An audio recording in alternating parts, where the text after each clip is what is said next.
আমি আমার ভাই মাওলানা গিয়াসউদ্দিন তাহেরের প্রতি বিনীতভাবে আরজ করতে চাই, প্রিয় ভাই আমার, ইমানের প্রশ্ন আমাদেরকে আল্লাহর কাছে যেতে হবে।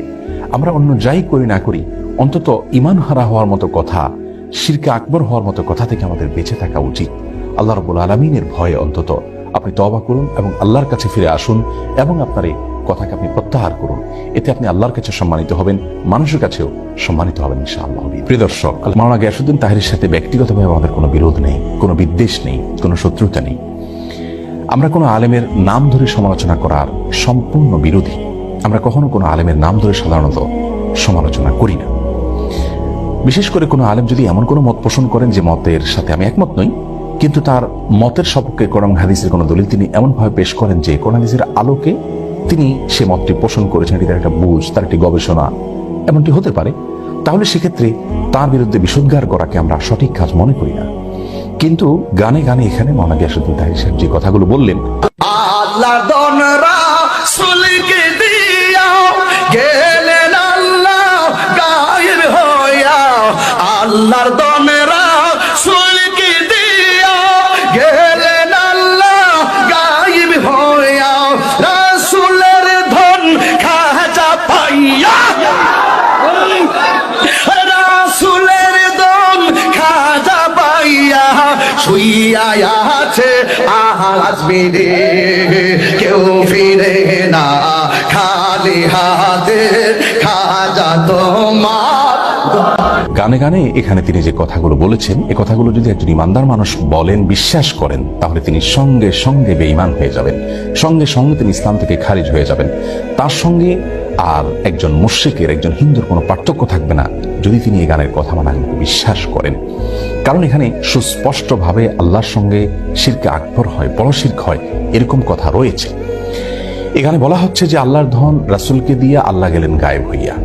আল্লাহর ধন যদি রাসূলকে দিয়ে আল্লাহ গায়েব হয়ে থাকেন, নাউজুবিল্লাহ, তাহলে সেক্ষেত্রে তার বিবরণ তো কোরআনে থাকবে, তার বিবরণ তো রাসূল আকরাম সাল্লাল্লাহু আলাইহি ওয়াসাল্লামের কোনো হাদিসে থাকবে। অথচ কোরআন হাদিসে এরকম কোনো কথা তো নাই, বরং হুবহু এর বিপরীতটি কোরআনে রয়েছে অত্যন্ত পরিষ্কারভাবে, স্পষ্টভাবে।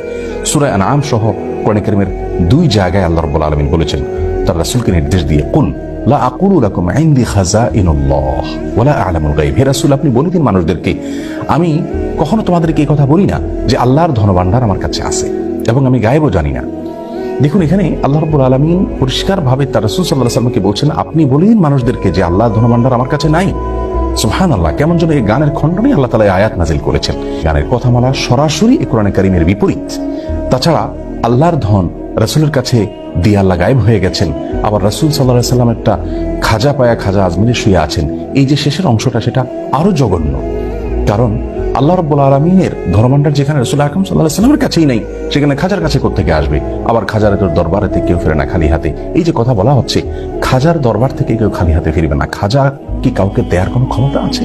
পৃথিবীর কোনো কবর, সেটা যত বড় নেককার মানুষের হোক না কেন, যত বড় ভালো মানুষের হোক না কেন, তার কবর থেকে, তার কবর জিয়ারত করে সেখান থেকে মানুষের কোনো কিছু পাওয়ার কোনো সুযোগ আছে?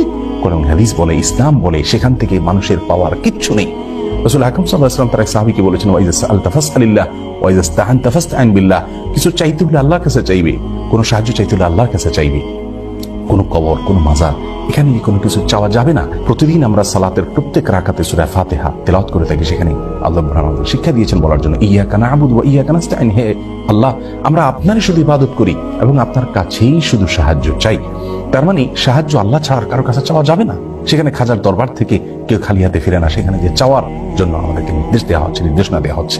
গানের এই কথামালা, এগুলো গিয়াসউদ্দিন তাহের সাহেব আবৃত্তি করেছেন। সেখানে আল্লাহ রাব্বুল আলামিনকে একরকম নিষ্ক্রিয় প্রমাণ করা হলো যে আল্লাহ গায়েব হয়ে গেছেন রাসূলের কাছে দায়িত্ব দিয়ে, তার কাছে ধনভাণ্ডার দিয়ে। অথচ আমরা জানি আয়াতুল কুরসিতে আল্লাহ রাব্বুল আলামিন বলেছেন যে আল্লাহু লা ইলাহা ইল্লা হুয়াল হাইয়ুল কাইয়্যুম লা তাখুযুহু সিনাতুন ওয়া লা নাওম। আল্লাহ তাআলা চিরঞ্জীব, আল্লাহ তাআলা চিরঞ্জীব এবং তার কখনো তন্দ্রা আসে না। রাসূল আকরাম সাল্লাল্লাহু আলাইহি ওয়াসাল্লাম হাদিস থেকে বোঝা যায় আল্লাহ রাব্বুল আলামিন কিভাবে পৃথিবী কন্ট্রোল করেন। কোরআনে কারীমে আল্লাহ বলেছেন, ইউদাব্বিরুল আমর, আল্লাহ রাব্বুল আলামিন সমস্ত বিষয়গুলোকে কন্ট্রোল করে, নিয়ন্ত্রণ করে, সবকিছু আল্লাহ তাআলার হাতে। সেখানে এ ধরনের শিরকি কথা একজন মুসলিমের মুখ থেকে কখনো বাহির হতে পারে না।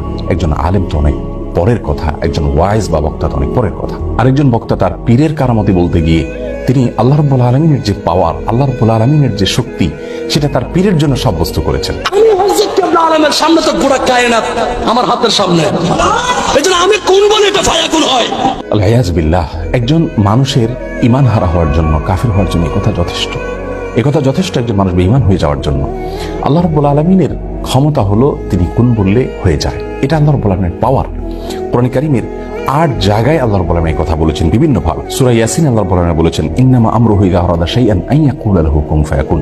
আল্লাহ রাব্বুল আলামিন কোনো কিছু চাইলে কোন বলেন, এরপর জিনিস অটোমেটিক হয়ে যায়। সূরা বাকারা 117 নম্বর আয়াতে আল্লাহ বলেছেন বাদিউস সামাওয়াতি ওয়াল আরদ ওয়া ইযা কাদা আমরান ফাইন্নামা ইয়াকুলু লাহু কুন ফায়াকুন। আল্লাহ রাব্বুল আলামিন আসমান এবং জমিনের নমণ্ডল এবং ভূমণ্ডলের সৃষ্টিকর্তা। তিনি কোনো কিছু ফয়সালা করলে, কোনো কিছু সৃষ্টি করতে চাইলে তিনি কোন বলেন, এরপরে সেটা হয়ে যায়। এরকম 8 জায়গায় আল্লাহ রাব্বুল আলামিন বলেছেন একই কথা। এটা আল্লাহ রাব্বুল আলামিনের শানে শুধুমাত্র খাটে। আল্লাহর কোনো নেককার বান্দা, আল্লাহর কোনো প্রিয় মানুষ বা পৃথিবীর কারোর যদি এরকম কোনো পাওয়ার তার জন্য সাব্যস্ত করা হয় যে তিনিও কোন বললে হয়ে যায়, তাহলে থাকতো আল্লাহর সমকক্ষ সাব্যস্ত করা হলো। অথচ আমরা কোরআন কারীমের আয়াত স্পষ্টভাবে জানি যে লাইসা কামিথলিহি শাই, আল্লাহর অনুরূপ, আল্লাহর সমকক্ষ আর কেউ নেই। আমরা সূরা ইখলাস, সূরা কুল হুয়াল্লাহর মধ্যে পড়ে থাকি ওয়ালাম ইয়াকুল লাহু কুফুয়ান আহাদ, আল্লাহর সমকক্ষ আর কেউ হতে পারে না। সুতরাং কোনো পীর বা বুজুর্গের হাতে কোনো পাওয়ার রয়েছে, তিনি কোন বললে সবকিছু হয়ে যায়, এরকমটা যদি কেউ বিশ্বাস করেন, তাহলে সঙ্গে সঙ্গে তিনি বেঈমান হয়ে যাবেন, ঈমান হারা হবেন, মুশরিকে পরিণত হবেন, শিরকে আকবরে লিপ্ত হয়ে যাবেন। আর শিরকে আকবরে লিপ্ত হওয়ার পর কেউ যদি তওবা ছাড়া মৃত্যুবরণ করেন, আল্লাহ রাব্বুল আলামিন তার সেই গুনাহ কখনো মাফ করবেন না। এবং শিরকে আকবরে লিপ্ত হওয়ার কারণে তার পেছনের সমস্ত নেক আমল বরবাদ হয়ে যায়। আল্লাহ রাব্বুল আলামিন কোরআন কারীমে তার রাসূল সাল্লাল্লাহু আলাইহি সাল্লামকে বলেছেন লাইন আশরাকতা লা ইয়াহবাতান্না আমালুক, যদি আপনি শিরকে লিপ্ত হন আপনার সমস্ত আমল বরবাদ হয়ে যাবে। কথাগুলোকে যারা সায় দিবেন, এগুলোকে যদি কেউ বিশ্বাস করেন, তাহলে সেক্ষেত্রে তারাও ঈমানদার হারা হবেন। এই যে শত শত হাজার হাজার লক্ষ লক্ষ মানুষ তার দ্বারা বিভ্রান্ত হওয়ার সম্ভাবনা রয়েছে এবং এটা ঈমানের প্রশ্ন। এই জায়গায় আমরা চুপ থাকতে পারছি না, এখানে আমাদেরকে কথা বলতেই হচ্ছে। আমি আমার ভাই মাওলানা গিয়াসউদ্দিন তাহেরের প্রতি বিনীতভাবে আরজ করতে চাই, প্রিয় ভাই আমার, ঈমানের প্রশ্ন আমাদেরকে আল্লাহর কাছে যেতে হবে। আমরা অন্য যাই করি না করি, অন্তত ঈমান হারা হওয়ার মতো কথা, শিরকে আকবর হওয়ার মতো কথা থেকে আমাদের বেঁচে থাকা উচিত। আল্লাহ রাব্বুল আলামিনের ভয়ে অন্তত আপনি তওবা করুন এবং আল্লাহর কাছে ফিরে আসুন এবং আপনার এই কথাকে আপনি প্রত্যাহার করুন। এতে আপনি আল্লাহর কাছে সম্মানিত হবেন, মানুষের কাছেও সম্মানিত হবেন ইনশাআল্লাহ বিইذنিল্লাহ। আল্লাহ তাআলা আমাদের সকলকে শুদ্ধ এবং সুন্দরের পথে থাকার তৌফিক দান করুন, ঈমান হারা হওয়ার মতো কথা এবং বিশ্বাস থেকে বেঁচে থাকার তৌফিক নসিব করুন। আসসালামু আলাইকুম ওয়া রাহমাতুল্লাহ।